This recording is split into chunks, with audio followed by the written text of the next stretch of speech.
በምድር ላይ እንሰግድልህ ይሆን? ወንድሞቹም ቀኑበት። አባቱ ግን ነገሩን ይጠብቀው ነበር። ወንድሞቹ በሴኬም የአባታቸውን በጎች ይጠብቁ ዘንድ ሄዱ። እስራኤልም ዮሴፍን ወንድሞችህ በሴኬም በጎችን የሚጠብቁ አይደሉምን? ወደ እነርሱ እልክህ ዘንድ ና አለው። እርሱም እነሆኝ አለው።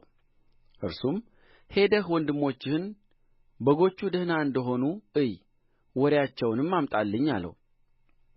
እንዲሁም ከኬብሮን ቆላ ሰደደው። ወደ ሴኬምም መጣ። እነሆም በምድረ በዳ ሲቅበዘበዝ ሳለ አንድ ሰው አገኘው። ሰውዮውም ምን ትፈልጋለህ ብሎ ጠየቀው። እርሱም ወንድሞቼን እፈልጋለሁ፣ በጎቼን የሚጠብቁት ወዴት እንደ ሆነ እባክህ ንገረኝ አለ። ሰውዮውም ከዚህ ተነሥተዋል፣ ወደ ዶታይን እንሂድ ሲሉም ሰምቼአቸዋለሁ አለው። ዮሴፍም ወንድሞቹን ተከትሎ ሄደ፣ በዶታይንም አገኛቸው። እነርሱም በሩቅ ሳሉ አዩት። ወደ እነርሱም ገና ሳይቀርብ ይገድሉት ዘንድ በእርሱ ላይ ተማከሩ።